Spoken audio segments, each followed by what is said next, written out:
Welcome to We Geek Podcast. Today is Wednesday, December 16th, and I am Logan. I will be your host today. Adam is still here with us. Yeah, I'm still here. Just sound like a garbage truck on fire, pretty much. You remember from last week's episode, he started coming down with something, and he's feeling better, but the voice not quite with us so much this week. So I'm gonna be doing most of the talking this time.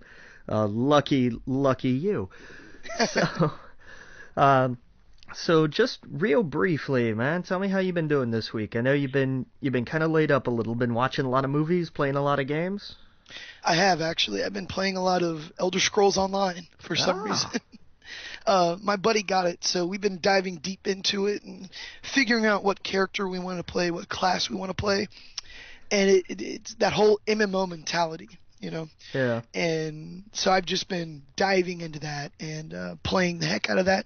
Playing some Final Fantasy. I caught up on Supergirl, so we'll talk about that later. There you go. And I'm just getting ready for Star Wars, honestly.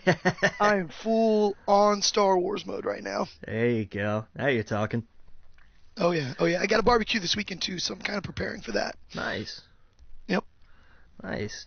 Yeah, I've been bouncing back and forth between the Final Fantasy VII port, Just Cause 3, and I'll talk a little about that later. Cool. And I mean that's kind of been it. I've been meaning to catch up on some stuff, and I've got everything lined up, and you know, it always just finds a way to run away from me, you know. Yeah. Oh yeah. I'm trying to think of what else did I play. Did I play anything else? I think that was it. That's kind of been my week, really. That was about all. Yeah, same here. I've been, I was under the weather, so I was off for a few days. And now that I don't have my voice, I'm still off a little bit. So, it's been one of those like, oh, this is what it's like to have a week off. Like I completely forgot. So it's, and being sick and having to stay home, the perks of being a geek is, okay, instead of sitting and watching Netflix all day, I can sit and play some PlayStation and still rest, so it's been okay. There you go. Okay. Yep. All right. We might as well just dive into it here. Oh yeah. Started off the week, first story that we actually had this week, which it's rare we get to start the news with it actually in a row, pretty much. Idris Elba has been rumored to be the lead for the Dark Tower movie and TV series. It's a character's name Roland, and I don't know if it's Deschain. I don't know how to pronounce it exactly. Yeah. I know we've talked a little bit about this series before as one that neither of us have really gotten into, but Right. It was interesting because all of the artwork usually depicted Roland pretty much as Clint Eastwood.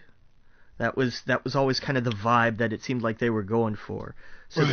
this was a bit of a surprise, just in terms of not because Idris isn't a tremendous actor, but just it didn't seem like this, like they would have been going somewhere different, you know?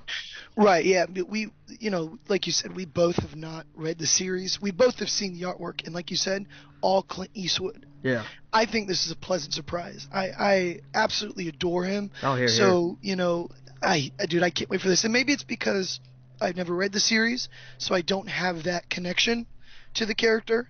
I don't know if people are like, well, this is not what I imagined in my head when I'm reading, but to me, I think that's great. I think he's a great actor, and I can't wait. Yeah. It makes me more excited for it, if that makes sense. Someone who's not read the series and just going into it, thinking of actors that could have been attached to it. I think a lot of people thought Hugh Jackman at some point or whatnot, but I can't wait. Yeah, and the interesting thing about somebody like Idris is that he's been the lead in films and in TV. Right. He's not like just a movie star that they're trying to attach to this, or just a TV star, but he's somebody who's starred in feature films, in some big films, Oscar nominated and winning films, but he's also done TV. I mean, his arguably his biggest roles are Luther and I can't remember his name from The Wire. Yeah. Was it Stryker? Was it Stryker? Was that it? I'm trying to think off the top of my head here. It's been so long since Yeah. I've seen that. Yeah. Yeah. But yeah, that's what I know him from is The Wire. Yeah. And it was just, he's got a music career too. Like I'm looking at his Wikipedia now. I didn't know that. Yeah, dude can do it all. Wow. And this is coming off. Wasn't he in the controversy of the 007? Yeah, because it was kind of like, well, we should cast him, and I can't remember who it was that was attached to the Bond films. I think was it Fleming's son, I think, Could very well be. who came out and said, well, he's too street, and everybody went, oh, tell me you don't mean what I think you mean. Right. That's jeez. Yeah. Yeah, but He played Stringer. Stringer, that was Stringer it. Bell. But That was yeah, no, I think. Yeah, if this is a win for him if he gets the series, because this is such a beloved series, and if they, we heard it was going to be a trilogy. They were going to try and compress all the films into a trilogy and a TV show. right. How long this series is, it's kind of like Game of Thrones. Yeah. If they do 4 seasons and 3 movies, that might be okay. But it just makes me more excited for it because I love him as an actor. There you go. Oh, totally. Like this, I would love to see him in more stuff, hands down. Oh yeah. Let's get rolling here. We've got. I'm gonna jump around a little bit here. Okay. We had some news. There was a rumor a while back about some casting for the next Thor movie, Thor Ragnarok. And it was funny because the anonymous source was quoted as saying it was a big name actress they were courting, like Kate Blanchett level big. Right. And we got some talk this week that it actually is Kate Blanchett who's in talks for they didn't announce the role, nobody specified the role, but it actually is her who they're courting for some part in the third Thor film coming out. So I thought that would be interesting. Yeah, that's a big win, man. I mean, I know her mostly from, she's a huge actor, but when I see her, I think Lord of the Rings. I don't know about you. Yeah. Yeah, so, and I mean, Thor kind of falls into that Lord of the Rings type of feel. So, yeah, man, I'm all in. You know what else I thought about? Do tell. And it was an article I was reading actually. So, it was a mixture of news and article and thinking about it, but we're not going to see Thor and Hulk in Captain America supposedly. Right. And from what I understand, Hulk is going to be in Thor. Right. We've reported on that. And it makes sense now that they'll be telling the story of what those two characters are doing while all the other characters are on Earth. Does that make sense? Yeah, I didn't think about it that way before, yeah. Yeah, so we're not going to see probably what they're doing in Captain America. We might hear, Marvel, they'll hint at stuff. Yeah. And then in Thor, we're going to probably see, oh, that's why they weren't there. That's why they had to take those 2 toys out of the play chest. Yeah. Those 2 big, because we all know, and they did that in Civil War, Yeah. The comic. Thor was dead, they had like a robot, and Hulk wasn't there. He was at Planet Hulk, I believe. So it makes sense. It makes total sense. So, I thought that was cool. And it'll be interesting to see, like everybody's saying, it's kind of like a buddy cop movie, and I'm thinking, yeah, good cop, angry cop, like that. Yes. I'm looking forward to that just for the comedy value, how as a scientist, Bruce Banner, how Mark Ruffalo plays him is going to react to everything in Asgard. Oh yeah, and the fact, they'll probably all call him an ogre. The fact that this is someone the Hulk can punch and get right back up and punch him back. Yeah. Like when we all saw that in Avengers, that was my favorite bit. Probably my favorite bit of the whole thing. Yeah. But it'll be interesting. But, oh yeah. We got some. I thought this was a little out of left field. They've been talking about like the next big animated Looney Tunes film. And everybody's kind of been wondering, well, what is it? Are they going to do like another Bugs and Daffy, or is it just going to be one or the other? No, turns out it's going to be Speedy Gonzales who gets the next big standalone animated film. Oh man, you think we're getting a shared universe for the Looney Tunes? Hey man, I'd be all right with that. Let him I'd let be, him build it Avengers style. I would absolutely be okay with that. And then end it with like an Avengers type Looney Tunes movie. That would be great. Oh man, I'm just trying to picture that. Oh yeah. So do you think this is going to be a complete animated film or a mix of live action animation? Man, I hope it's animated. Yeah, me I too. hope it's just straight up animated. Live action animation mixes. I don't know. Sometimes they're a hit and miss. I mean, look at, I Right, mean, Smurfs. we all look back on Space Jam really fondly, but you take out the nostalgia and I don't know, it's a little rough at It times is. with blending the live action and the animation. Right. It's not Smurfs, but yeah, it was cool because you had Bugs Bunny and Taz and Michael Jordan and all these characters. But yeah, I think we see it through the what is it called, rose petal glasses or whatever. Rose colored lenses, yeah. Yes, yeah, yeah. So I hope it's fully animated too. Yeah. Um, we had some news from the Assassin's Creed set.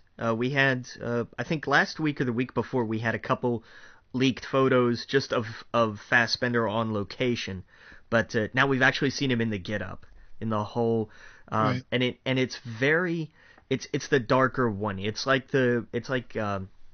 Ezio's outfit when he's older. It's that darker kind of charcoal colored, and hey, he looks like a guy in a hoodie. So I mean, Pretty much. he looks exactly like you'd expect him to look, really. Yeah, it looks like Assassin's Creed. Pretty Yeah, much. I keep Yeah. I keep forgetting that they're still making this movie.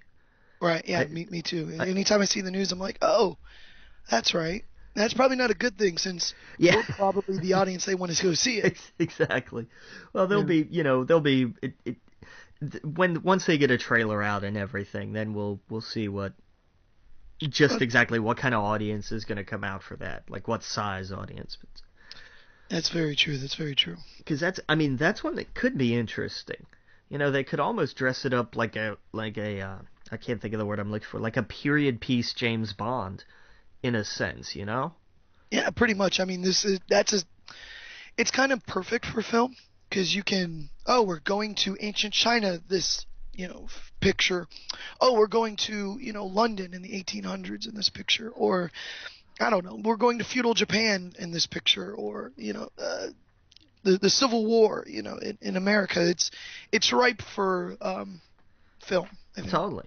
And each film could have its own kind of styling. Not everything has to play out the same. You Right. have one is more intrigue, maybe one is more action, maybe one's a little more drama. They could all run a little differently in terms of tone. Right. Not drastically. I don't particularly want to see like if they did one based on Syndicate. I don't know if I'd want it to be a comedy per se. But Oh yeah. all right. We're gonna take a quick break. We will be right back. Again, you're listening to We Geek Podcast on the N.FM, and we'll see you in a minute. Welcome back to We Geek Podcast on the N.FM. And yeah, we're still kind of hip deep in movie news here. We got some Transformers 5 news that Mark Wahlberg will indeed be back for the next sequel. Damn our luck, you know. I'm sorry. I like Mark, I do, and I like watching him when he's not trying to be like a serious action hero Bruce Willis type. It doesn't work for me. I'm sorry. Right. Yeah, I thought he was kind of a lame duck in the last one myself. Yeah, Yeah. Yeah, I mean, I guess it's a win for the studio because there's a lot of people out there who do like him. sure. I mean, they don't have Shia, so they got him. I don't know who else I'd want to see in a Transformer film, to be honest. Anybody? Liam Neeson would be pretty cool. Yeah, but I don't know. I think he's kind of done with that whole genre in a sense. Yeah. He's Yeah, I think he's so too. he's done enough. Let's let him not have to go after anything else. Although that's kind of the only thing he hasn't chased, really, I think. Right, exactly. Like he'll do that whole "I will find you" Yeah. to Megatron. Yeah. I'm right here. I'm as tall as a 15-story building. I'm not hard to miss, Liam. Exactly. Uh, Oh but yeah. along the same vein, in a way, Hasbro and Paramount have announced that they are adding.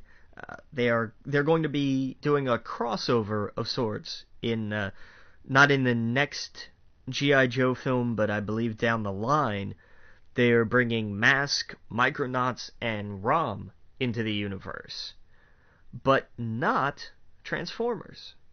It's odd, isn't it? It is, because that's the only one anybody cares about. Right. Yeah. I mean, Mask. They're also. I mean, we're not. I think we were a generation behind this, or in front of it. No, behind it. Yeah. We had Ninja Turtles. We knew G.I. Joe. We had G.I. Joe. We had Transformers, but Mask, Micronauts, ROM, which I believe was a Marvel thing, right? ROM the Space Knight. Sounds right, I think. Yeah. They had a big dispute. Basically, Marvel wanted Hasbro or some company, I forget.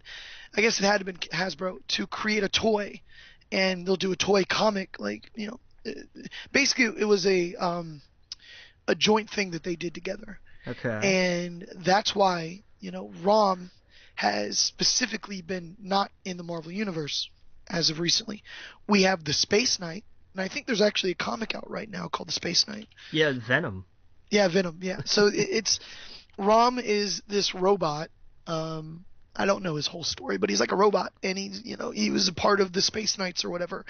And that's what they're taking, and they're putting into that. And Mask, I never watched Mask, never watched Micronauts.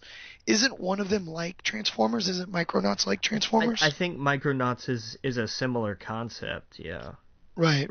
Yeah, I think it was kind of like I don't know. Like, yeah, it looks like cars transforming to me when I'm looking at it. But that was another Marvel Comics thing as well. Really? I didn't know Yeah, that. Micronauts. They came from inner space. It's called. Okay, well that's in the comic, interesting. Marvel Comics group. So that's kind of strange. Yeah, interesting. But it is a bummer that there's no Transformers crossover. That's Oh, totally. That would make the most sense to have yeah. The Rock and Optimus Prime in the same Oh, movie. are you kidding? Come on, that's it. I mean, I know these movies make, truckloads of money to begin with, pun mildly intended, but you add in The Rock. I mean, come on. You want to talk about who I'd want to see besides Marky Mark? There's your winner right there. Do you think they're trying to save it as a surprise at the end of the film? I don't know.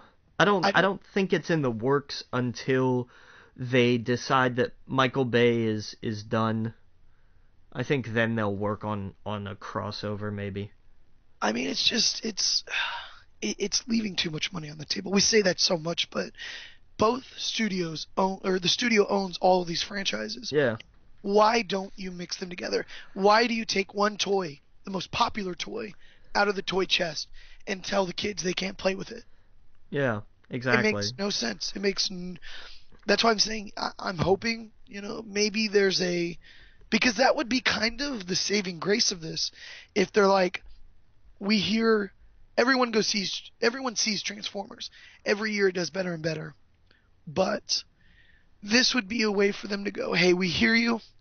We're now just going to go full on fun, and we're adding all these other toys. Exactly. And that would get people interested in it again, because it's gotten stale. Let's be honest, it's gotten really stale. Mm-hmm. I don't know. It just I'm hoping that this is just this is just something that they're hiding, and it's gonna be a surprise. Then again, why would you do that as a studio? Why would you hide that? People don't go and see the films, and then all of a sudden they hear, oh, there's that ending. I should have went and saw it. A studio is gonna want you to go see it because of that interaction. Yeah. It's just like Marvel announcing, hey, we're working with Sony with Spider-Man. They didn't save that for the film. Exactly. Yeah. It's like, no, now you're going to go see the film, especially because of that. Totally. Yeah. I don't know. And the thing is, like, that would only help the G.I. Joe side of the films, because Right. nobody goes to see them. Like, Yeah. those have not been tremendously well received films. And I don't think they've done, I mean, hell, look at the fiasco that the last one was. I mean, they had to push it back how many months just because of the 3D? Like that, and after the merchandising went out? Yeah. Like that was a bit of a train wreck. Oh yeah, totally. And I mean, The Rock's a big draw. That's what, they had The Rock and Bruce Willis in the last one, Yeah. which I thought was pretty good. I wasn't, that's the thing. I mean, I know there's a lot of people out there that loved G.I. Joes as kids and understood the characters. I didn't. I just had fun with it. Yeah. It was, I don't know, I think maybe we came, and I know I came a little after you did, like, just kind of like, oh, hey, yeah, we caught, like, the tail end of those cartoons. Oh We yeah, had the totally. toys, but we didn't have quite the attachment to the series. Oh yeah, no, we were, at least me. I was all Teenage Mutant Ninja Turtles. Yeah. That's all I cared about. That and of course X-Men, Spider-Man, that stuff. But it was all TMNT. Now if they announce TMNT and Transformers, oh holy cow! And it almost looks like they're crossing over in a lot of the ways. Yeah, right. Nickelodeon does TMNT, right? Right. Aren't they owned by Paramount? I don't know if they're owned by Paramount, but I know there's a partnership there. I don't know exactly what the arrangement is. Give me that. Yeah, Nickelodeon I think was purchased by Paramount. Give me that. Give me, yeah. Parent company is Paramount Pictures. There you go. Dude, why would? Oh my God, if they're doing all of these movies they're basically going, we're gonna do your childhood toy chest, Transformers, and TMNT should be in there. And could you imagine if they did that? TMNT, G.I. Joe, and the Transformers. Dude, Like you that's just got me as excited as seeing a Marvel film. there you go. See? And I never thought I'd say that about Transformers. Think about it, man. Think about freaking the Ninja Turtles running around New York City, while Transformers are above them, with G.I. Joes on top of the buildings. Cobra flags drop on all the buildings. Yeah. And, oh my God, just blew my mind thinking about that. Could you just see Destro and Shredder working together with Megatron? Like, I mean, come on, that's like, oh God. and it would work because you would have to drop any pretense. You would have to be like, look, this is a movie that we made because we wanted this to look like a kid playing with toys. Exactly. Stop trying to compare it to a Nolan film or whatever. It's just going to be fun, and it's going to be for kids and grown-up kids who basically grew up with it. It's just that. Oh my God. Just thinking about that, I didn't even realize until a few minutes ago.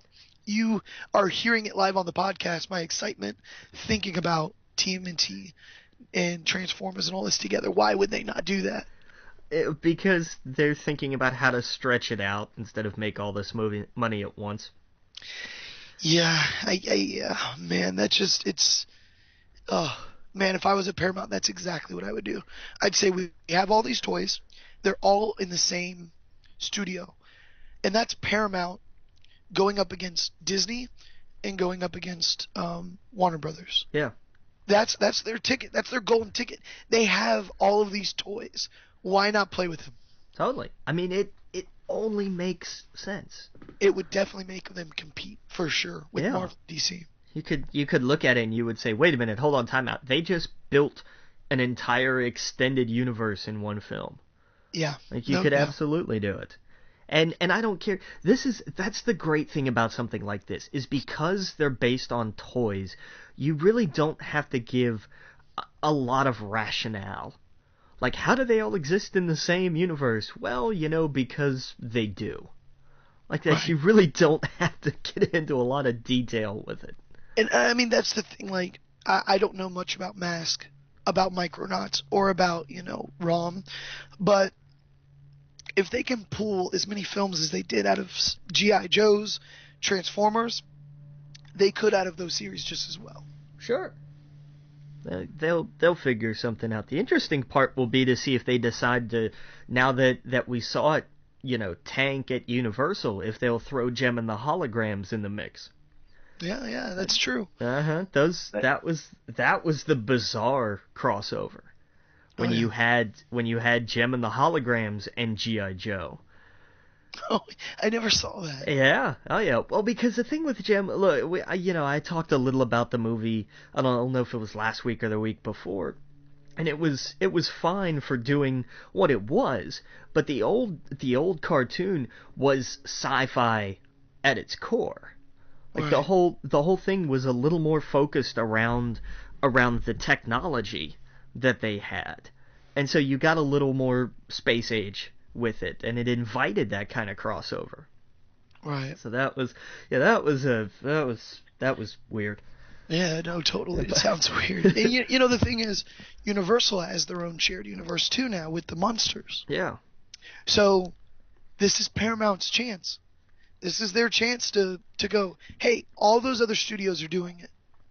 They all have their shared universe. Ours could be your toy chest from your childhood. Exactly. Oh, perfect. Giant, it'd be perfect. Giant Rock'em Sock'em robots and army men and the little creatures. I mean, you got it. Wasn't there a Monopoly movie they were supposed to be doing? They're working on 2, actually. That's right. Yeah, there's a Monopoly movie, and they're already working on a Monopoly movie prequel, on a Monopoly Origins, if you will. What? Oh, yeah. I couldn't believe it when I saw that, because I thought the same thing. I was like, wait a minute, they're already doing one. Well, it turns out they're doing that one and a prequel. And I'm thinking, well, if you're already doing that one, then why not put that one out first? Right. They could do they could somehow intertwine it. All of a sudden they're battling on Boardwalk or whatever. Park Avenue. You're ruining my hotel value. Yeah, exactly. Oh, man. Oh, that would be a perfect line in the film. Oh, sad. At the very end of it, they grab Destro, and it's like, you go directly to jail. Like, exactly. Oh. You do not pass go. All right. Well, we're going to take another break. We will be right back. Again, you're listening to We Geek Podcast on the N.FM. See you in a minute. Welcome back to We Geek Podcast on the N.FM. And yeah, we're still kind of rolling along with some movie news here. A little more casting. There is a rumor that Kurt Russell is one of the names being kicked around for Guardians of the Galaxy Volume 2 to play Peter Quill's father. Nice. Who do you think he'd be? You know what? I don't know, because that was the thing, and this was where I got a little tangled up. What James Gunn did say, I thought he had said we wouldn't see the father in this film. What he had said was it's not the same person that it is in the comics. So I don't know. I really don't. Yeah, I'm thinking Adam Warlock. Could be. Yeah, I'm thinking like an older Adam Warlock maybe. Could be. Or didn't? No, we saw his he was in his cocoon in the first one, and then his cocoon was broken open. So, I don't know. That's what everyone on the internet thinks, at least. Because he is a huge Marvel, universe character, like space character. Yeah. Oh, yeah. And, he's extremely important in the Infinity Stones and gems and whatnot. So, yeah. It would only make sense, I think. That would be interesting. It would be a nice little twist, I think. Yeah. Because then that's a way, because somebody like Kurt Russell, I don't know if you keep him in for the long term. You know what I mean? Like, I don't know if this is the kind of movie he wants to do for, 3-4 different times. Right. So maybe that's a way, they bring him in and do what they got to do, and then it passes to Chris Pratt. Right. Yeah, what movie? Oh, he was just in Fast and Furious, that's right. Yeah. Yeah. I was going to say he just played someone else's father in a different film. Yeah. Yeah. So that's, I don't know, that'll be interesting. The big movie stuff this week was trailers. We got like a half dozen different trailers, and now you talked about one that I hadn't seen. What was it called? Eddie? Yeah, Eddie the Eagle. Okay. I'm I'm trying to think of the director he tries to imitate, but basically it is a I don't know, it's Hugh Jackman and Taron Egerton. Okay, not Um, familiar with that name, I don't think. yeah, and who's the director that always directs Owen Wilson? Wes Anderson. Wes Anderson. It looks like a Wes Anderson film, and it's basically, Okay. yeah, it's like a skier, Olympian skier doing the big jump or whatever. I forget what it's called, like a try something or another. And he's like, it's kind of like a Cool Runnings kind of thing in a way. Like it's not Cool Runnings, but basically it's this guy he's just really bad at it, but that's all he wants to do. Okay. And Hugh Jackman plays his teacher, and in the trailer it plays out like, you know, you're never gonna do it, you're never gonna make it anywhere. He always screws up, but he knows he can do it. He knows inside he can do it. He has the heart of a champion, even though he might not be that good.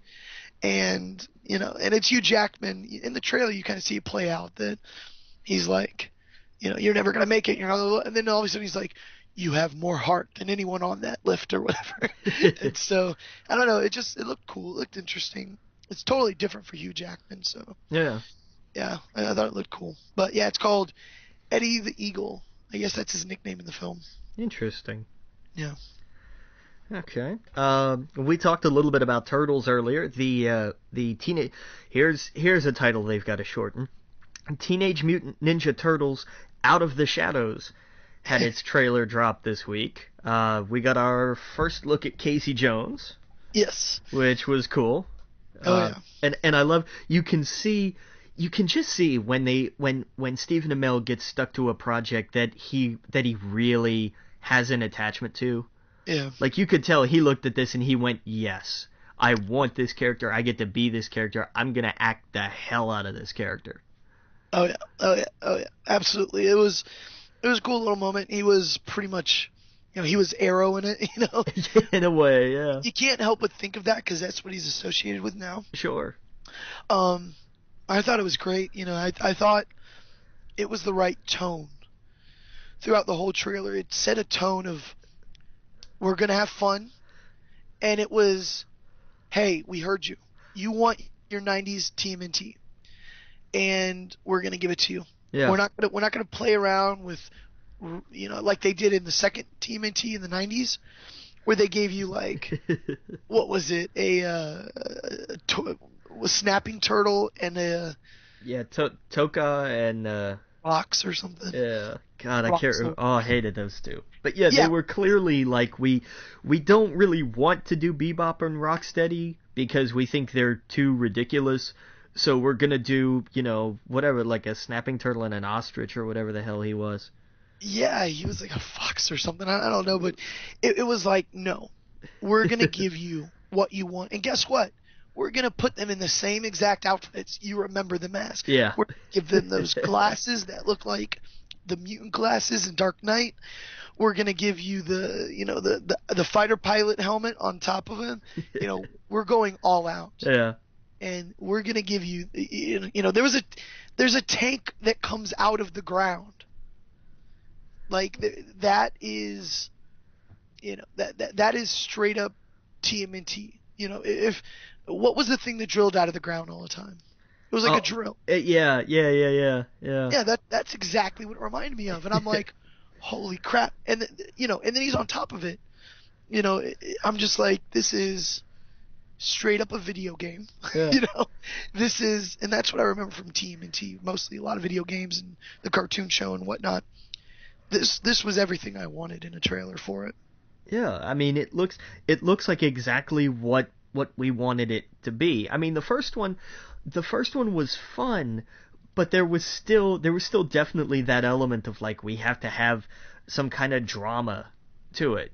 There was still a bit of a sense of like we have to have some almost melodramatic elements, and those were the parts that just totally fell apart. Oh yeah, and I mean, they don't even just hint that this is going to be a fun film. They say it. Yeah. Tyler Perry, right? It's Tyler Perry that's playing him. Yeah, he's playing Baxter. Yeah. Baxter. He's like, oh, this is gonna be so much fun, and he hits the button. Like, yes, that's what we want. We don't. Yeah. I don't like people look at those films and they try to critique them like, why can't they be like Nolan films or what? No. Let's have fun with these. Exactly. This is not the TMNT of the comics. That's kind of what like the first Ninja Turtles movie was like. This is more on the lines of the 90s animated show. Yeah. Yeah, and so, because honestly, let's be real, I think there's more fans of that than there are the comic. So, I think it was a smart decision to do all this. They're going full on out, and you see, you start seeing alien things or whatever coming in from another dimension or whatever. That's all Dimension X. Like, we're going to get Krang, I think, by the end of it. That wouldn't surprise me. Yeah, and I like the Shredder as a human in this. Yeah. He's not a transformer. He's like an actual human. Yeah, you got a glimpse. What's his name? The wrestler? Oh, Sheamus for like half a second. Yeah. Yeah. So I can't wait. Personally, it's going to be a fun film. Totally. Going kind of the other end of the spectrum in the same vein, we got the first X-Men Apocalypse trailer, and it was all drama. Yeah. Like that, I looked at this and I went, yeah, this is gonna suck. Much to nobody's surprise. Look, we all know how much I hated First Class. Like, right. I think you're, hold on, I'll let you finish. But Days of Future Past, like the stuff that wasn't actually in the future was not bad. I liked the where they went with McAvoy and everything like that kind of stuff worked. But the stuff from the future was just it was awful. It reminded me of why I hated The Last Stand. Like, that's how bad that stuff was. Right. And yeah, I think you're a little bit more hard on it than most people. Yeah, I know. Yeah. I'm excited for it. I'm not as excited as all the other films coming out next year, like Batman, Superman, the Star Wars Rogue One, TMNT. It's kind of wore its welcome, I guess. In a way. We've seen this before. I don't know. I don't know what I want them to do with the X-Men universe. I wanted to share it with Marvel, but I don't know. It was cool to see Jubilee for a second, I guess. No Wolverine in sight. And we get to see that shot of Professor X, completely bald or whatever. They should have saved that for the film, I think. I don't know. I don't think if they finally shave Xavier's head that's going to save the film. Like, I don't think that's a big, like, I know people are going to go see it and I'm a lot more harsh on these than most, but it's just because they're all the same. Like, every one of them is just so overly dramatic while thinking it's not. That was what I loved about the Wolverine, which was it knew what kind of film it was. It was a journey. It was kind of like The Last Samurai in a sense, about he's just wandering, trying to find himself, and he gets sucked back into it. And the end of that with Silver Samurai is a little jarring because it does kind of step out of that. But these, I don't know, man. I'm not sold on Apocalypse. I don't know. Yeah, me either. I think I'm more optimistic about it than you are, but yeah, I don't know. We're gonna have to see. Oscar Isaac is Apocalypse, right? Yeah, I think that's it's got that going for it. I think. True. I don't know. It looked like, oh, okay, seen this before. Yeah. We've seen these characters. Nothing new. We'll see. We'll see. Yeah, I did like, I liked how they didn't show a lot of Apocalypse. And I think that was in direct result of all the flack they got from the Ivan Ooze pictures that they did. Right. Yep. Totally. God. Oh, that was just wow. Okay, Yeah. he was way too purple, more blue. He's supposed to be blue, but Well, I I mean, don't know. the way they explained it was in that shot that they showed, there was a purple light above him. Yeah, yeah, Um, yeah. no, I'm trying to play devil's advocate I here. I hear you. I'm So just I saying. did like that they showed him getting big, Yeah, and that they showed that he changes form, true. and so that's an easy way for them because I've actually seen pictures of him looking like Apocalypse, which I guess is his final form in the film. When he gets big and he puts his hand down in the trailer, Yeah, that was cool. That was cool. yeah. I don't. I mean, I'm gonna go see it. Obviously, I mean, we One all tone, are. But one one tone I did like in it though was that they were explaining that he's been everywhere. yeah, He has probably been every major story throughout time. He's had some play in it. I yeah. liked that. That was kind of cool. The ancient Egypt and all. I dug that because that was different than what we've seen before in the Marvel films True, or the X-Men films. But true. I just thought that was cool. Yeah, yeah. That'll be. I don't know. We'll see how they play that up and whether or not that gets tired or not. But Right. we're gonna take another break. Again, you're listening to We Geek podcast on the N.FM, and we'll see you in a minute. Welcome back to We Geek podcast on the N.FM, and we were going over some trailers. We've still got a couple more here. We saw the first trailer for Fantastic Beasts and Where to Find Them, and I was not impressed. What did you think? I was. I thought it was pretty good. Okay. I liked the tone of it. It was like Welcome Back. It had a hint of Harry Potter in the melody, I thought, at the very end. Um, I think it's really cool that we're going to now see the magic world or whatever in America. Eh. That it showed more like a Congress type thing. I don't know. I thought that was really cool. You're a bigger Harry Potter fan than I am. So maybe you're a little bit more critical about it. Well, But as someone who has only really seen the films, I've read one or two of the books. I don't know. I was excited for it. eh, I thought it was a pretty good trailer. fair enough. Fair enough. Hey, if it works, I didn't look at it as a fan per se. I looked at it as like, oh hey, they're still going with a lot of gray in these movies. Well, they've been doing that since the third one. I know, and that was when they started to suck. Yeah.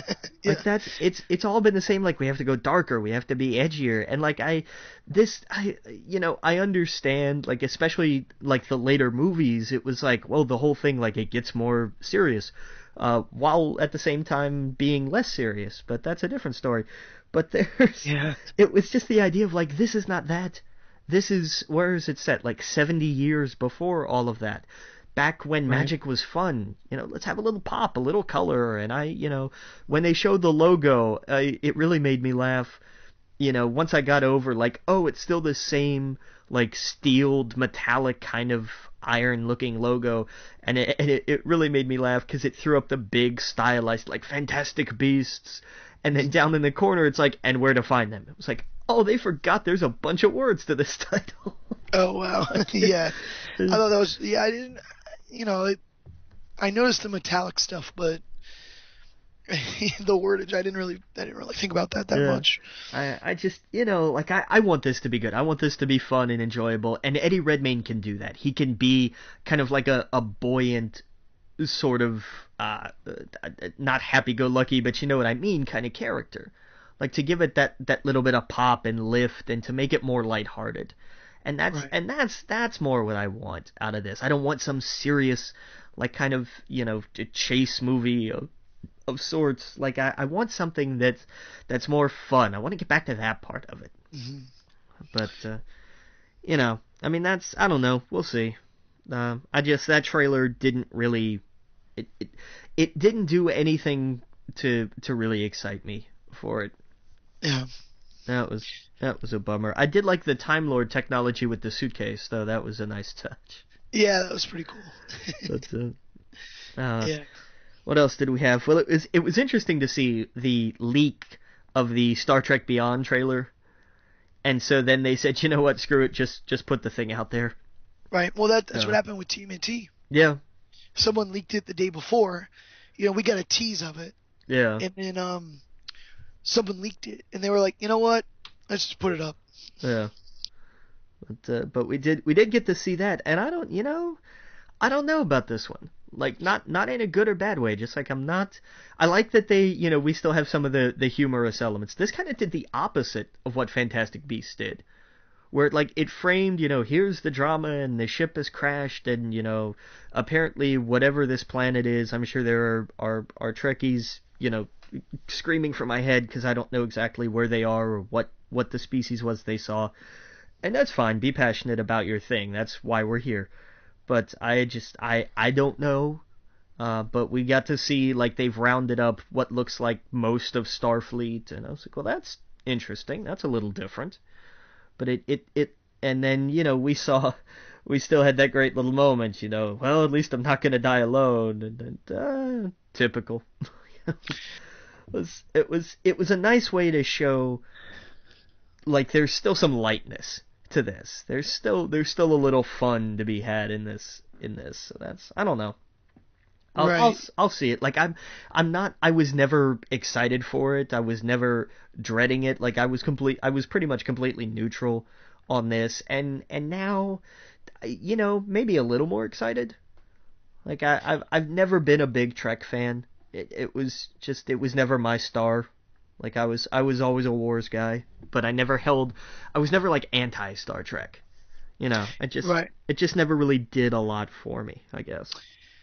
Yeah, same here. I saw the Next Generation as a kid, all out of order. Yeah. I was way more Star Wars than I was Trek. It wasn't until the new films that I went back and watched them in order and enjoyed them, loved them. The films were great. I love J.J. Abrams' films, and this didn't have any pop. Nothing popped with it.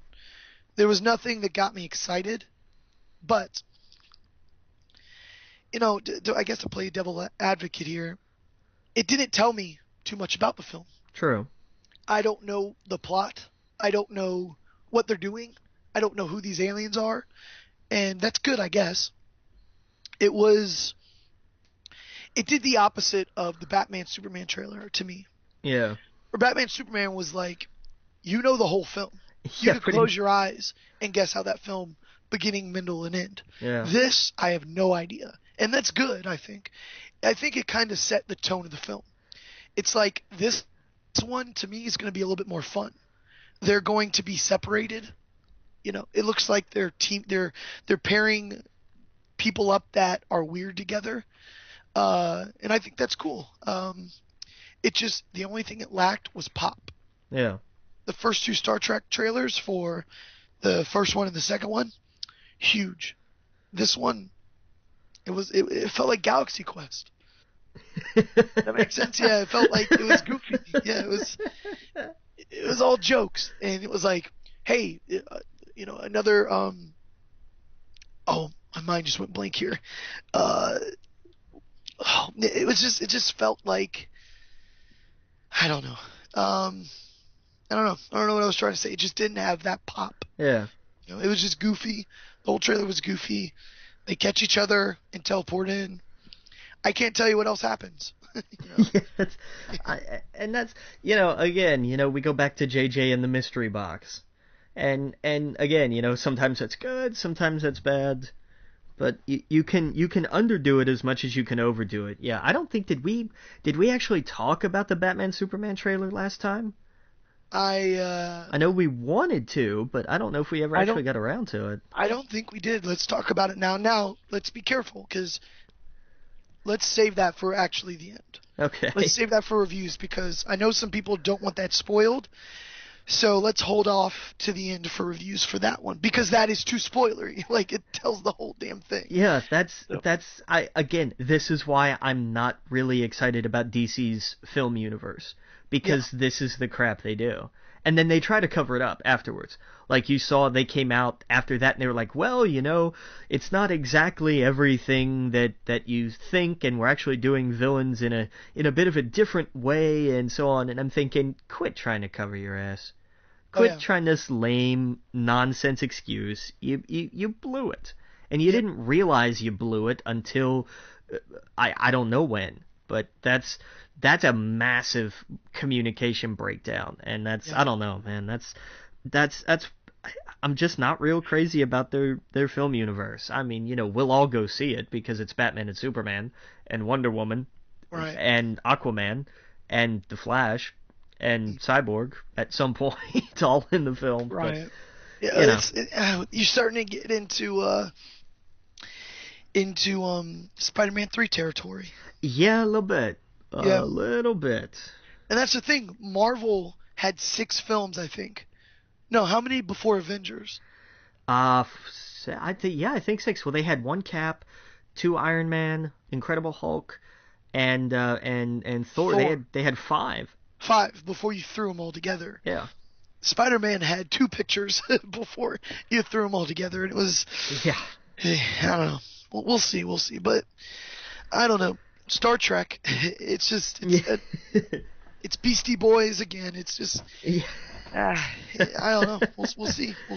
Yeah, they started playing that, and I thought, wait a minute, are we? Did they sync up the wrong track? What happened here? Right, exactly. And he's like, the song's appropriate. It was just jokey. Yeah. Okay. All right. So we're in. Hey, it looks fun. I think it sets kind of the tone, and I'm all for that. Last one was a little serious, so we'll see. Yeah. Hey, again, we hope for the best. Oh yeah, we still haven't even gotten through all the trailers yet. Yeah, we have what do we have here? We have one more, I think, one more. Yeah, Independence Day. Yeah, Independence Day Resurgence. And I tell you, I'm excited. I love this trailer. Oh yeah, that did it. Yeah, it did it for me totally. I like all the people they're bringing back. It was cool to see the president again. Old president. Boy, he looked rough. Oh yeah, and you could tell he's still dealing with the psychic link that he has. Yeah. With them, and I thought that speech, best part about the first movie. I love that they played it in this. It was a really great framing device like that. That did work really well. Oh yeah, absolutely. Jeff Goldblum's back. One big missing part was Will Smith's character. Well, and they've explained that on the movie website. Right, and I kind of want to give my theory. Should we go into it? Yeah, let's go ahead. It's not spoilery if they're saying it. Well, on their site they're saying he was a test piloting the ESD, first alien hybrid fighter. An unknown malfunction caused the untimely death of him, and they show a picture of it exploding. And at the top of it, you see kind of a light coming out of the explosion. My theory, he's not dead. You think they beamed him up?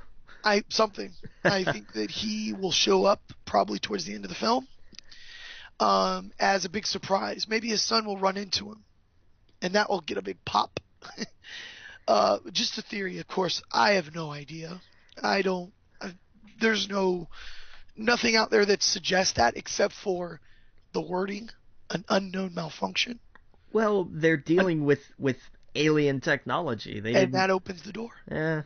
That opens the door for anything of him being teleported, his conscience being put into something else who we don't know. It's unknown. And the explosion, you clearly see a light coming up from the top of the explosion. I don't know. Just my theory. Yeah, we'll see. I think it's more like they came to Will and they said, hey, do you want to do this? And he said, hell no, I don't want to do those movies anymore. And they said, okay, fine. You know what? We're not just going to write you out. We're going to say that as someone whose character, like his dream was to be an astronaut. And so this would have been, like, for his character, this would have been the greatest thing ever. To pilot the first human tech, alien tech hybrid plane. To be a test pilot. To be Hal Jordan. Would have been like his greatest kind of aspiration after that. And so then, your character's going to do that and we're going to blow you up because fine, screw you too. Didn't he fly? Well, yeah, I mean he went into space, but it was Right. alien tech. But to say how do we integrate that, how do we assimilate that, who would be the better choice than what was it, Colonel Heller, Captain Heller, whatever his Right. rank was. That that would have been his next big step to say, well, I've gone to space, so what do I do now? Oh, we'll do this R&D bit, and then Right. we blow him up. We'll see. We'll see. We'll see when it comes out. It will be hashtag Adam was right or hashtag Logan was right. There we go. Yep. Oh, all right, and that's going to wrap it up for movies, finally. So we are going to take a quick break, and again, you're listening to We Geek Podcast on the N.FM, and we'll see you in a minute. Welcome back to We Geek Podcast on the N.FM, and yeah, let's finally break away from movies here. Let's talk about some TV news. Cool. We finally got confirmation that Fox is working on a new season of Prison Break. And it's not a reboot or anything. It is season 5. It's going to pick up with the same 2 characters. They're saying it's going to be like 10 or 12 episodes, kind of like how the 24 limited event that they did was, which I think is the way to go. Mm-hmm. And I know this is because of how well their chemistry worked on The Flash. Those two, Yeah. with Wentworth Miller and Dominic Purcell. Oh, and, yeah. and people saw that, they went, oh yeah, those two, they're really great together, and they do. They have a ridiculous chemistry together, and they're what I'm looking forward to with Legends of Tomorrow. Like, I want to see just how those two keep working. But, Oh yeah, absolutely. But here's the thing, this is going to be odd because they're also saying it's going to take place after the series ended. I'm not sure how they're going to do that. Yeah, I never saw it, but you did spoil it for me Yeah. about how it ends. So Yeah. who knows? I mean, it's kind of a big thing, I mean, I don't want to get into it again, but I mean, look, Prison Break is a great one to say the first series. I love the first season, excuse me. But like everything after that, like 2, 3, 4, and the little TV movie that they did that actually takes place before the last like 5 minutes of the series finale. Yeah. Which is the most bizarre timeline placement I've ever seen. Like those, season 1 was neat, but then they just applied the same formula again and again. Right. So, but yeah, that's definitely one. If you haven't watched it, go watch the first season and then read up on the next ones, because it's not worth the time to watch 3 more seasons of the same thing, kind of. Yeah. But this will be interesting. I'm looking forward to seeing these two back in those characters again. Totally. Yeah, I have some friends that are huge fans of it, and they loved this news when they heard of it. Excellent. Oh yeah. But speaking of reboots, we heard rumors about this, and now Amazon has confirmed they have ordered a pilot for a live-action reboot of the original live-action series of The Tick. And it will star Patrick Warburton, who played The Tick in the original series. Right. So what they're doing is they're remaking the show with the same they're remaking the show with the same people from the first show. Mm-hmm. Okay, sure. You know what? For this show, that kind of logic absolutely works.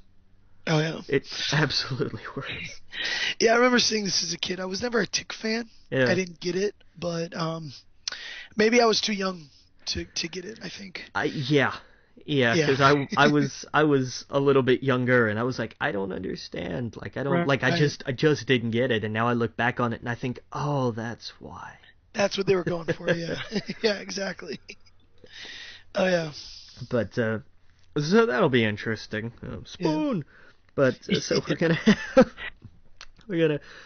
this news I thought was really interesting. During a press weekend, Kathleen Kennedy of Lucasfilm said that the studio is still looking into, in her words, the Star Wars Underworld TV series. There was a I think they announced that 7, 8 years ago at Celebration. Hmm. Like that was something that they were like, we're gonna do this, and then it just kind of never materialized. I think it kind of turned into Rebels in a way. Well, the TV show that there was 50 scripts written for the TV show. Okay. The TV show, yes, was supposed to take place um, between episode 3 and 4. It was supposed to be more along the lines of a bounty hunter type show, from what I understand. Okay. Something, maybe I'm remembering it wrong, but it was a mixture of Rebels and 1313. From what I understand, it was like it had to do with bounty hunters. They were going to explore more of that part of the universe. Okay. Um, Maybe I shouldn't go into detail because now I think I'm remembering it wrong. But yeah, I just remember there was 50 scripts written. George Lucas was saying we don't really have the tech to make it yet for us to make a profit. Oh, I remember that. I remember Right. that quote. Yeah. Yeah, he said we want to make it like the films, but it's not affordable to do it yet. But we have the Right. scripts, Okay. and they were waiting to do that. Interesting. Yeah. So, yeah, we'll see. I'll tell you, that would be neat. Yeah. And in the same vein, I know this kind of rolls over a little, but I wanted to cover it here, because she also said they are still looking into, you mentioned it, 1313. Right. And that was great news. I love that news. Yeah, I really think that Visceral Studios that's what they're working on. I think because that would make sense if you are a bounty hunter and you are, well, I guess we'll get into that when we get into the video games, but a lot of it was released on what you'll be doing, Yeah. and it looked like more of an RPG than an action RPG, Right. we first thought, like Uncharted, more like classes and all that other stuff. So we'll see. It's interesting. I mean, I want to hear more news. I think they've been holding everything back because the Force Awakens. I hope that next year, Comic-Con or Celebration, they flood us with, okay, now that you've seen Force Awakens, we're doing this, we're doing this, we're doing this, we're doing this. I think that's fair. Yeah, I think they're holding it all back right now Yeah. because we got the big dogs coming into town tomorrow. Yeah, man. Oh, I can't wait. I cannot wait. I Oh cannot yeah, wait. that's all I'm thinking about. Got the whole day planned around it. Like we're gonna be circling the theater, doing an errand here, an errand there. But like, oh, it's gonna be great. It's gonna be awesome. Yep. Oh yeah. Okay, we'll move along here. I don't. This was interesting news, I guess. Javier Grillo Marchó, I think. I'm sorry if I'm butchering that. Who was an executive producer and a writer for Lost, is going to be executive producing and writing for the Xena Warrior Princess reboot that they're doing. Okay. If we see Xena fight the smoke monster, that's going to be an interesting fight. Hey, you got me with Lost, so I'm in. There you go.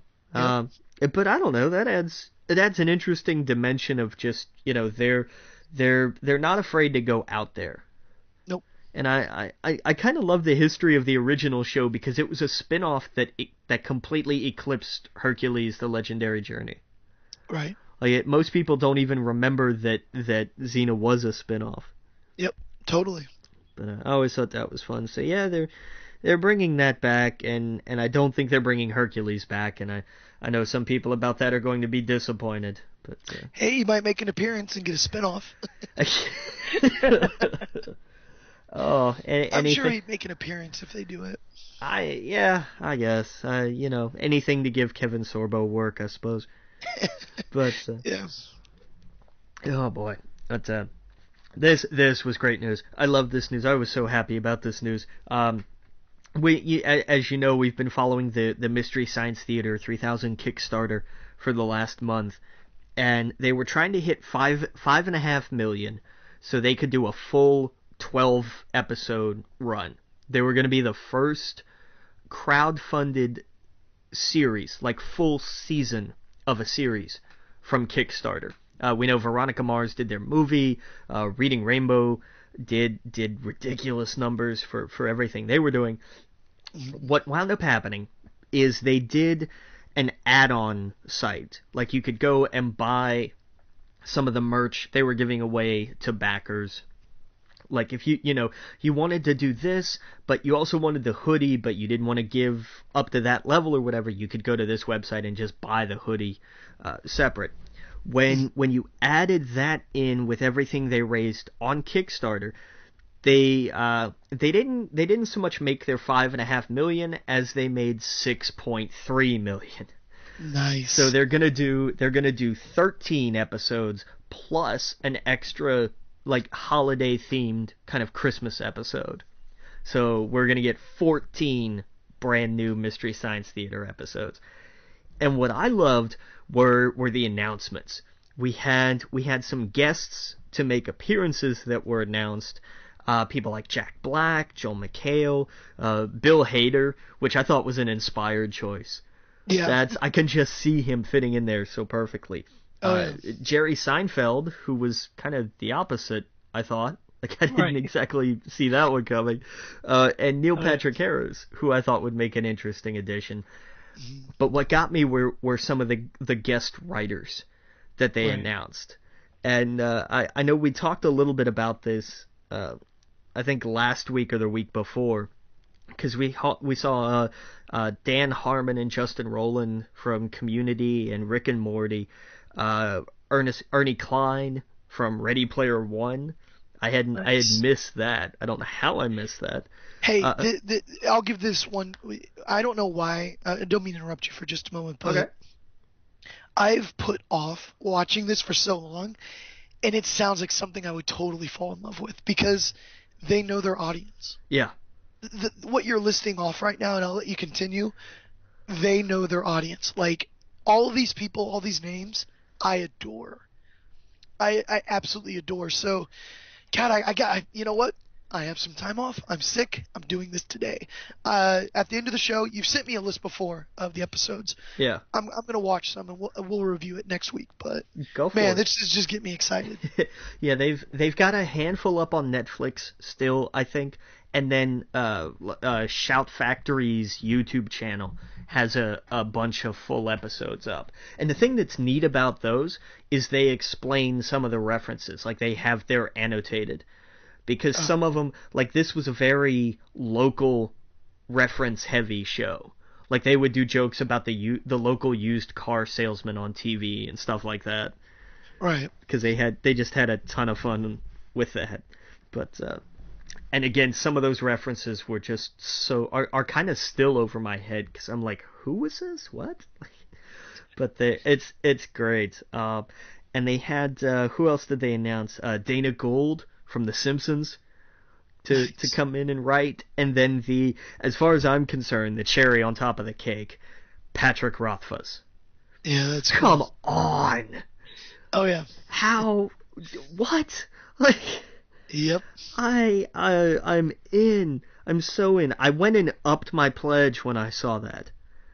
I was like that. I was like, they announced that Pat Rothfuss is going to be doing like story beats and helping out with some of it. You have to take more of my money, please. Yep. This has to get done. Oh yeah. That's awesome. I thought that was crazy. That was so cool. Yeah. But okay, I think that about does it for TV news. I think so. Yep. We are gonna take a quick break. Again, you're listening to We Geek Podcast on the N.FM, and we'll see you in a minute. Welcome back to We Geek Podcast on the N.FM. We're going to move right along here. We had one piece of wrestling news, and I may get into some reviews. We had TLC this weekend, and we had Raw the other night, so I may get into that a little bit later in our review section. We'll see how we do on time. But on Ric Flair's podcast, Sting gave an update on his health, and he is going to need some fairly intense neck surgery Oh, wow. after everything that happened at Night of Champions. Mm. Now, for anybody else, I would say, sure, you do that. You take a year, 18 months, rehab, everything, come back. Sting's 56. It's done. It's over. I would love to see him come back. I really would, because I want to see him and Taker at WrestleMania. It won't be this coming one, obviously, but at the next one down the road, that would be such a great kind of double retirement match. But I Right. mean, I don't know, man. I mean, he's and it's not just that he's 56. It's not just the age, but it's also the miles. I mean, these guys, everything they do, everything they go through, like this is not the body of a healthy 56-year-old. It's beat up, it's banged up, it's torn up. I think the career is over. Didn't Taker just have neck surgery? I don't think he had neck surgery. I don't think Taker's had neck surgery. What surgery did he have after Brock Lesnar? I I don't know. I couldn't tell you. I know he had a concussion, and I think he had some busted ribs, but I Oh, okay. didn't know of any surgery that he had to have. That's what it was then. Yeah, I thought he had neck surgery, but I could be wrong. No, Yeah. I don't think so. Okay. But I mean, and we've had, I mean, look at somebody like Edge, who's 15 some years younger. He had to have neck surgery, like again a similar kind of serious neck surgery, and he got 4 more years out of it, and then the doctor said, "Look, no more. You're done." Right. And that's with the young. I mean, we know, looking at the bumps that Edge has taken over his career, again, these things take a toll. And that's, I mean, if he was that busted and banged up at that young, how Right. I know Sting hasn't done, the ladder spots, the TLC matches and everything, but still 56 to be in the ring competing and doing the stuff that he did at Night of Champions. I mean, that top rope dive all the way down to the floor, like, that's not something you see every day. Right. Like, not even from a lot of the younger guys. But Yeah. to see him up there doing something like that, I mean, that was a testament to his conditioning. But I don't see him coming back from this. Not in ring competitive anyway. As a manager, as a mouthpiece, as a character, I don't see his overall career being over. But I think in terms of an active performer in ring, See, that's the thing. My take of it is, you are looking at it probably with the best. You're way more knowledgeable than I am in this, hands down. My optimistic view of it is, I just want to see Sting in the rafters for a year. Don't have him do anything. Just have him stand there staring. Let him rest. Let him do his thing. Just have him there as a placement to just freak people out. Not running in the ring. Not really doing anything crazy. Maybe in the ring once or twice with a baseball bat or something. But he doesn't get touched. Make him this figure that they really screwed up because they didn't do this in the beginning. It was like they were trying to do it, but then he got beat every time. yeah. Have him this icon that is scary, freaks people out, and then put him in one last match. Just one. Doesn't have to be a career of it. Doesn't have to be a bunch of it. After a year or two, let him rest, and then do one more match. Does that make sense? Totally. And I agree. I Yeah. think that would absolutely be the best way to go. Yeah, have him do that. And then him and Undertaker go out, the two champs on top or whatever, the two icons of both things. But we know WWF, we know WWE. They're gonna have Undertaker win. They're gonna have Sting lose every match because he's WCW. But I just think it would be cool. That's how I like Sting. Just a figure, standing in the rafters, not saying a thing, just kind of freaking people out. Yeah. And it's like they were trying to do that, but they completely went away with it. Yeah, fair enough. I agree. I think that would be the way to do it. for sure. Yeah. I And then, definitely. the match doesn't have to be high flying, tables, ladders, and chairs. Just a classic wrestling match. There you go. Yeah. I'm totally down with that. Yeah. Absolutely down with that. But Oh, yeah. time will tell. I doubt we're gonna know anything more about this. I mean, I'm sure once he has the surgery, there'll be an update saying that he had it, it went well, and then we probably won't hear anything for 6-8 months after that, probably, Right. just because that's how these things work. Usually, again, who knows? But Yeah. go move into some video game news now. We had the Super Smash Brothers centric Nintendo Direct. I didn't watch it. Did you actually catch it? I did not. Ah. Did we get news from it though? We got a little.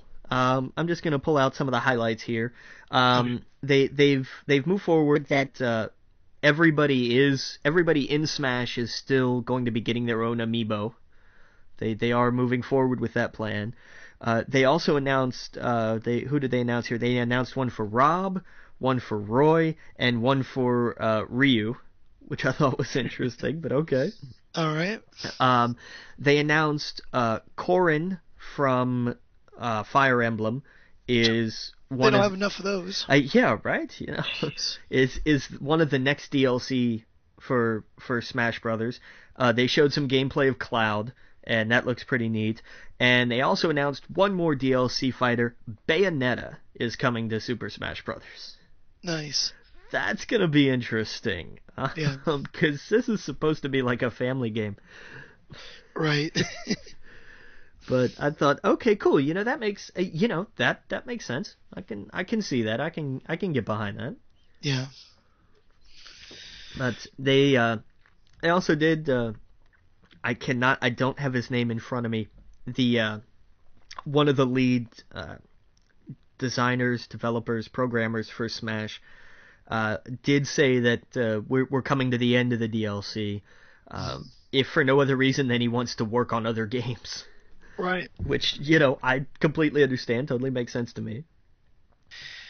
Yeah, they really chocked full. This one's just filled to the max. Yeah. With people. Yeah. And that was one of the fun parts about having a Wii U. Is I've always loved Smash. I've been a huge Smash fan, and you do just have to take it at face value. I mean, it is what it is. Right. It's a fighting game designed just to say, hey, look, you can have all of these different characters, and they've succeeded at that. They have, and the new mechanics work really well. They're solid. I've enjoyed it, so I'm okay with them saying, look, we've kind of hit the end here. We're gonna move on. That's the business. That's what happens. Right. What else we got here? Oh, I did want to mention real quick, Parappa the Rapper 2 is now available in the PS2 for PS4 section. Nice. He is $9.99 full price plus members $7.50. Perfect. We do get a discount. As soon as I saw this news, I was like, "Oh crap, let me hang on. I'm pausing Just Cause 3 in the middle of an explosion. This is a bad idea." But Right. I got to go to the store and get this right now. Yep. Oh yeah. So that's good. So go out and buy that. And of course, the first one's still available. I'm telling you, that's the biggest selling point for me with a Vita.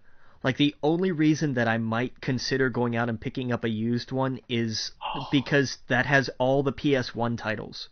Dude, I'm telling you, you can get it for $125 right now, or I think 100 on sale. Dude, Vita is the perfect classic PlayStation player. Yeah. You have all the Final Fantasies that you could ever imagine on it, including 7. You know what I mean? Like, people have been playing the new one on PS4. You can play it on Vita. You can play X1, X2 on Vita. I forget all the other Final Fantasies that are on there. All the classic PlayStation games. You want Crash Bandicoot? Get a Vita. You want Parappa the Rapper? Get a Vita. You want all of these old school RPGs, JRPGs, PlayStation 1 and PlayStation 2? Name one, it's on it. You want Battlefront 1 and 2? It's on it. Yeah. It's got all of those classic titles. It is the perfect machine for people who love classic PlayStation. Yeah, Um, I've thought about it because back when I had my PS3, like I still, like I know if I logged in, like I've got a library. Like I had all the old Resident Evils, had a bunch of the old Final Fantasies. I didn't buy any of the Crash games, I don't think, because I actually had them. I oh still yeah, had that collection that had all three, plus CTR, plus Crash Bash, which I enjoyed. I played the hell out of that game, oh yeah, even though it was a bad Mario Party ripoff, but oh yeah. I loved it because it was simple, it was fun, it worked for me. Right. I mean, it's just you. I'm telling you, man. You want Castlevania Symphony of the Night. You want Final Fantasy 9. You want. There's so many old school games on that system. Oh, both of the Legacy of Kain games, I think, are also available. Blood Omen and Soul Reaver, I think. Yeah. All your Metal Gear Solids, There you go. Resident Evil, like you said, Silent Hill. They're all on it. Yeah. It's. Oh, God, I don't know. Tomb Raider. Yeah. It's all there. It's all there if you want to play it. Might look into that. Just might Yeah. look into that. Yeah, it's there. I'm telling you, man. You got so many games. If you're ever a fan of the Harvest Moon games, Chrono Cross, Ridge Racer, it is the perfect old school PlayStation fan system. There you go. And that's who its player base is. If anyone owns a Vita, you know they loved old school PlayStation because that's why they bought it. True. Yeah. It's not like there was ever a tremendous amount else on Vita. Exactly. I mean, exactly. There wasn't that much of Vita games on it, but if you want an old school handheld PlayStation game system, if you thought, hey, I'd love to have my PlayStation 1 and 2 systems in one console that I could take with me, get a Vita. Yeah. Big Hands time. down. Big time. Oh, yeah. Could jump around real quick, running a little short on time for this segment, so I did want to. We're gonna do this one, and we'll do the next one, the next segment. Gearbox Software, the Borderlands people, announced that they have opened a new studio in Canada. It's called Gearbox Studio Quebec. So that's interesting. Yeah, totally. Gearbox did Borderlands? I think so, didn't they? Okay. Yeah, Or am I I? think so. I don't know if I'm crossing them with somebody. No, I think they were Borderlands. I think they did Borderlands. Yeah. I hope they did Borderlands. I never played a lot of Borderlands. So Yeah, me I neither. couldn't tell you. I missed that boat. But it's always interesting to see a company open a new studio. It's like, okay, they're expanding. Good. Means they're going to be putting out more games. What are we going to get? But so that's going to be interesting. All right, we are going to take a quick break. Again, you are listening to We Geek Podcast on the N.FM, and we'll have some more video game news for you when we come back here in just a minute. Welcome back to We Geek Podcast on the N.FM, and we were just kind of dipping our toe into video game news here. We talked about Gearbox opening a new studio. Irrational Games is also opening a new studio. Or no, scratch that. Sorry. It was because Gearbox announced theirs along with a job posting, and Irrational Games also had a job posting. That was where I got those wires crossed. Sorry about that. Irrational Games put up a job posting that kind of hinted at what their next project is going to be. They talked about somebody who had experience. They're looking for somebody with experience in semi-open, for example, Borderlands or Shadows of Mordor, or open world games. Right. So that's interesting. It seems like they're getting a little bit away from BioShock, at least, in terms of not being quite so linear. Right. That would be interesting. Yeah. Oh yeah, that was one series that I never really played. Really? Yeah, and I know I missed the boat on it, but Yeah. I played what was the last one? Infinite? Yeah, and I wasn't that big of a fan, but I hear, it's because it was mostly a first-person shooter. Yeah. I hear the other ones are not as much, so I really need to go back and play the first and second. Hey, you can skip the second. Oh, yeah? Yeah. It's not, I mean, it's fine. Like, if you grab it as a rental or something, or if you're borrowing it from somebody, that's fine. But it's like it was where they kind of went a little more. I guess actiony is the right word. Right. The first one was really good, and because it is a little more exploration. It's more about the atmosphere. It's more about the story, in a lot of ways, and the action is condensed into parts. Right. You have a lot of exploration. Oh, here I've got to kill some bad guys, and those parts, I know some people are gonna say, yeah, but they stretch for kind of like, yeah, but they're contained. Like Right. once you're done with an area, then you have kind of like a wandering stretch. But it was enjoyable. It was really good. I definitely dug it. Yeah. So, but yeah, definitely check out the first one for sure. Will do. Here was an odd bit of news. Uh, Nintendo has filed a patent, apparently for the Nintendo Cross or whatever they're going to call it, that hints that the controller might be completely touchscreen, and that it's going to include virtual buttons, kind of like you would get when you're playing on an iPhone or something. Okay. I'm not sure how I feel about that. I don't think I Yeah. like that. I thought the picture was a little bit odd. Yeah, the picture was weird. Yeah. Yeah, it was a bit odd. I don't want my hand held like that. I was assuming it'd be more like a 3DS controller, Yeah, where it has the screens but it has physical buttons with the screen not the buttons not over the screen. right. That's very odd to me. You don't get the full picture in a way. You got things covering it. Exactly. I was not a fan of that. Yeah, I don't. I don't know, man. I keep seeing like Nintendo looks like they're gonna do some cool stuff, but I don't know if they're gonna go too far in one direction or another. All right. It's like that's what I worry about. Like, Well, the thing is, people want them. They want the Super Nintendo. You know what I mean? pretty much, yeah. They want a powerhouse. They want easy controls. Don't get too far off crazy because you're going to put third party out of the business, out of your business. Do simpler controls. Do powerhouse games. Do your games the way you do them. Don't change them. Do some things differently, but don't go so weird that everyone's like, "Oh, that's interesting, but we're going to do games on platforms that are going to sell." Exactly.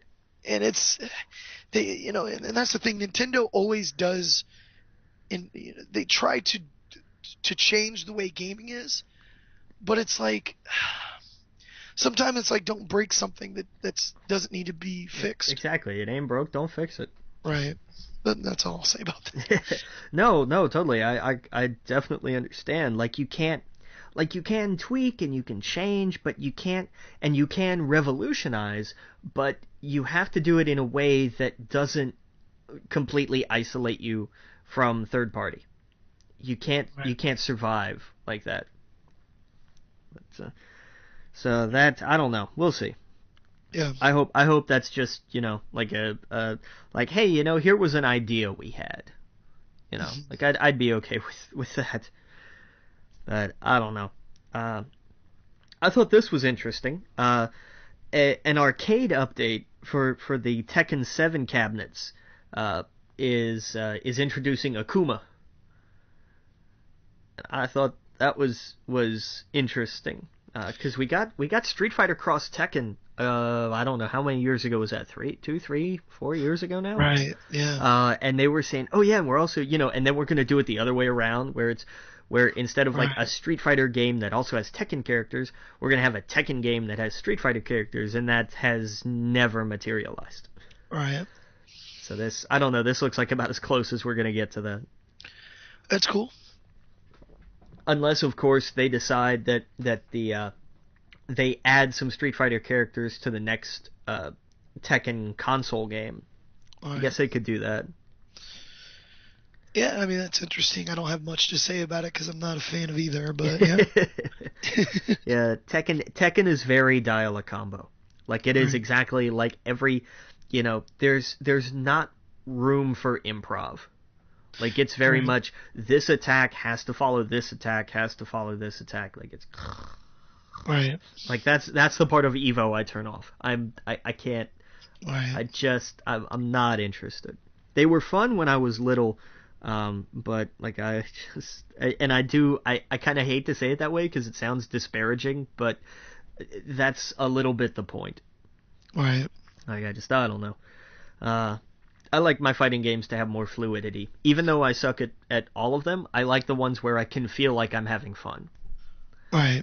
And the Marvel vs. Capcom games were always good with that for me, anyway. Oh yeah, totally. But we'll go back to Nintendo for a second. There was apparently we find out a lot of things through leaks on rating boards. You ever notice that? Like, whether it's the ESRB or it's like Australia's rating board or it's PEGI or something, there's always like, ooh, hey, they're working on this. How do you know? Well, it got rated. It's like, oh, okay. That was interesting. Right. There was an ESRB rating for Super Mario Galaxy coming to the Wii U Virtual Store. Oh, nice. I am totally down for that. I missed this one. This was the big 3D Mario game that I did not play. I did not own a Wii when it came out, and then I never had the whole setup to play it with Wii U.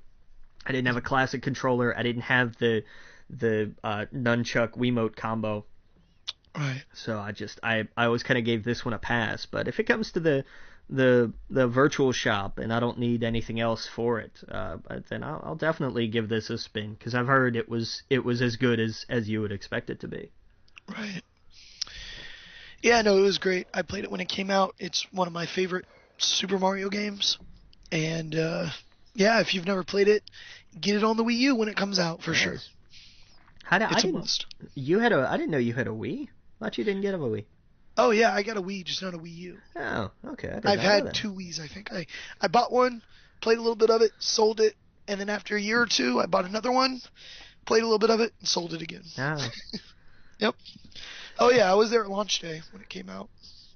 So you sold your Wii, did you? I sure did. I'm sorry, I couldn't help it. Yeah. No, I'm not sorry. I take that back. I just couldn't help it. Yeah. Another interesting little bit of I had to go out and do this news for Rock Band 4. The Rock Band 3 tracklist export is now up. So if at any point in time you owned Rock Band 3 and that's still the profile you use on your system of choice, if you go in, and you have to do it through the Rock Band store, because then they verify, oh yeah, this was that account, yes, they had the game, okay, now we'll let you buy the export. Which I think was an interesting way to make sure people didn't feel cheated. Like they didn't go and buy it, and then it's like, oh, sorry, you can't actually use this, too bad. Right. Because that would have sucked. That would have really sucked. But it's $15, and it's the full 83 song track list. Yeah. And I think it's worth it. I went and bought it. The bummer is on PlayStation. If you're doing it through PlayStation, what it does, you go through the game to exports, Rock Band 3, and then you hit the export key, and then it verifies your account, and then it sends you to the PS Store to purchase it. And then it gives you all of the tracks. Well, it doesn't give you, Rock Band 3 setlist pack. It gives you every individual song. Oh, wow. And now maybe I just haven't found it, but I haven't found a download all button. Oh, that kind of sucks. So I had to go through, it took me an entire episode of Supernatural to download all 83 of these songs. Jeez. But yeah, so that was time consuming. And I there is a way, I think, if you leave them, you can download them through the Rock Band store. But again, it's line by line. Yeah. It's the same kind of deal. So I thought that's, oh boy, that was not fun. Oh yeah, I bet, man. But for me, it's worth it. I'm a big Rock Band fan. Yeah. So I loved it. I was so glad to pick up 4. Like I kind of debated. I was like, do I get 4 or do I get Guitar Hero? And the more I saw of Guitar Hero, I was like, I'm gonna stick with Rock Band. Right. I'm gonna stick with Rock Band. And given that the way the Guitar Hero works, you don't actually own the songs. Right. I was really glad I didn't go with Guitar Hero then. Yeah, but I don't know. Isn't Guitar Hero the one where you can do like a Spotify? You just you turn on the radio pretty much on it, and it will play songs for you, and you play them. What they have is their own curated library of music videos Right. that you play along with. That's kind of cool. Right, but you don't have an on-demand function. I mean, I don't know. I kind of think that's cool. Like, oh, here's a song that I would have never picked, but let's play it. Right. And it's fun. I don't have to buy it. Oh no, totally. It's a neat idea like that. Right. But you can't just say, oh yeah, I want to go in and play this song. Right. And for me that's a big selling point because I don't want to play every song all the time. I want to bounce. Yeah. I have my favorites that I like to play a lot. Yeah. But the idea and apparently it's not like it's a fairly random shuffle, but they didn't. It's not an exclusive random where it's like, okay, they had this one already, so we're gonna take it out of the list. No. Every song goes back into the fishbowl that they pull from. So you may wind up playing, oh, I just played this song like 3 songs ago. And you may wind up doing that again and again and again, apparently. Oh, wow. So, I mean, it is a neat idea. I mean, don't get me wrong, Guitar Hero had a lot of neat ideas this time around. But I just, I looked at Rock Band 4 and I said, I want to be more in control. And this is what I want. I like the controller better. I like the older kind of rhythm controller. I didn't like the way Guitar Hero did it. Okay. But, okay. We got a little more game news to talk about, but we are going to take a quick break. Again, you're listening to We Geek Podcast on the N.FM, and we'll see you in a minute. Welcome back to We Geek Podcast on the N.FM. Coming down the home stretch here, and we've got some really, really awesome video game news. I thought this was awesome. We heard a rumor early yesterday that Kojima was officially done with Konami, and that he was in talks with Sony, that he had founded a new studio, and everything was going to be awesome. And then we got an official announcement. I do not have the guy's name in front of me, who we see at all of the Sony conferences. I cannot remember his name. I'm sorry. Terrible. But he had a sit down with Kojima to announce their partnership. And I thought, excellent. Game on. Let's go. Let's do this. I was just so thrilled to see this news. Oh, yeah, dude. Me too. We kind of knew this was coming.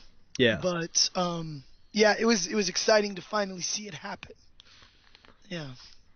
So and I know they talked about a new, they said they were doing something new, which, that's great. I still want Silent Hills. Right. But again, I don't know. It's not out of the realm of possibility because nothing in that trailer for PT was Silent Hill specific. True. Very true. It was just a story. It's not like Star Wars, where there's very specific things. There's Luke Skywalker, there's the Force, blah blah blah. Silent Hills can be anything. That's a good point. And that PT trailer could have been for anything scary. Yeah, they could just release a game. They could release Silent Hills as something not Silent Hills. Yeah, just call it something else. Yeah. They literally just put, same, what's his name from The Walking Dead? It could totally happen again. Oh yeah. And they scrap whatever story they had and they go with something a little different. Exactly. Yep. I think it could work. I definitely do. Absolutely. And we did see, again, talking about job postings at game studios. We had a bunch of these this week. Visceral has put up a job posting suggesting they're looking for someone to work on their next Star Wars game who has experience working with various RPG elements. Right. That was interesting to me. Right, like a class specific. Exactly. And I thought, well, that's a little different for Visceral, isn't it? Like we figured they would take over 1313 because of their work on Dead Space. Like Here's the thing, I thought they were way far into this game already. I guess not. Like they started this years ago, right? 1313 they had, but I don't. No, the Visceral Studios with Amy and all them. I don't know if they've started making it yet. Right, like it was. I mean, this was announced right after Battlefront. Was it? Yeah, I think it was. I don't think so. I mean, it wasn't that far after, right? I didn't know they had announced other. I mean, they said they were working on other Star Wars titles, but I didn't know they announced specifically that Visceral was working on one. Maybe I just don't remember. Maybe I'm remembering wrong, but I remember it was when all the drama with Uncharted was happening. They completely scrapped all the stuff they were doing. Amy left. She went to EA, and it was like that's when it was like, oh wow, we're gonna get an Uncharted Star Wars game. That's what I thought. I don't know. Maybe I'm wrong. That may have been. Right. But I know, yeah, because I remember she went to EA and I think they said specifically to work on Star Wars, but I didn't think they had announced anything other than that. Gotcha. But I don't know. I could be wrong. Okay, right here, May 6th, 2013. Holy crap. Yep. That's when it was talked about. Interesting. Oh. Huh. Well, then this is very interesting then. Yeah. I'm sorry. That's when the EA deal came about. They said they were working on Battlefront and that Visceral Studios was going to be working. Visceral will be joining BioWare in their work on the franchise. DICE, Visceral, and BioWare all confirmed they're working on Star Wars games that day. Okay. So it's been in the works for a while. Yeah, interesting. It's weird they're doing job postings now. Yeah, right. Yeah. Yeah. Wow. Okay, yeah. That is weird. Yep. But, okay. Our comic for this week was Star Wars Heir to the Empire. We're going to push that a week so that we kind of have everything Star Wars next week. Yep. We have our own whole big celebration planned. We are going to do a bonus Force Awakens full spoiler review episode. Yeah. Probably Saturday, Sunday, something like that. So keep an eye out for that on iTunes and Podbean. Yep. But we're going to roll this comic over. And I don't have a book suggestion this week per se. What I'm going to do is just catch up on all the current Marvel Star Wars comics. Yes. And I encourage everyone else to join me. The Journey to the Force Awakens, the Darth Vader, and the side series as well. Lando, the Chewbacca one, just everything that they've been doing. That's going to be my comic suggestion for the week, if you will. Just catch up on Star Wars. Absolutely. And Vader Down. Vader Down is their crossover books right now. I think they're 2 or 3 issues into it. So go up to that because it's great. It's so good. Sounds good. Oh, yeah. So that's this week. It's all Star Wars. Come join us. Absolutely. We're gonna get into reviews now. And I want to start with the Batman vs Superman trailer. Oh yeah. Oh, full spoilers. Yeah. So, I know a good friend of the show, Jake. He's so worried about getting Batman vs Superman spoiled. Turn it off right now, Jake. If you're listening, don't listen anymore. Come back after you see Batman vs Superman. But yeah. Okay. Full spoiler right now. Let's go. How he's managed to stay away from this trailer kind of amazes me. Yeah, I've been telling him I'm saving. I'm not going to mention anything about it. In any of the main of the podcast, so yeah, we can go into it now. It just, I liked a lot of the other stuff, and I really like Eisenberg's Luthor. I do too. I like that it's not a serious, dour, I'm going to conquer the world scowling scientist, but that he's kind of ebullient. Like he's very gregarious, he's very outgoing, and I really dig that. I don't really dig that they were like, okay, so we're fighting, but do we have a villain? What's going on? Oh, hey, yeah, there you go. There's Doomsday. Like, okay, you could have saved that. Here's the thing. You're billing this as Batman versus Superman. You lose that in the trailer. Exactly. When you show them team up. When you show them be buds and making jokes about, is she with you? Oh, I thought she was with you. You lose your whole title. Yeah. We all know. We're not dumb. We know they're going to team up. We know they're going to move on to Justice League. Not everybody knows that. Not everyone has sat down and read Batman vs. Superman. There's a lot of fans that are like, why are they fighting? I want to see that. Show it in the film. Don't show it in the trailer. Yeah. Show that happen in the film. Show Doomsday happen in the film. Don't show it in the trailer, for God's sakes. Star Wars did not show Luke Skywalker full-faced yet. We haven't seen him. We haven't seen the main villain yet. They're saving it. It's going to be a present for us in a few days or in a day. Save that for Batman vs. Superman. Save that whole reveal.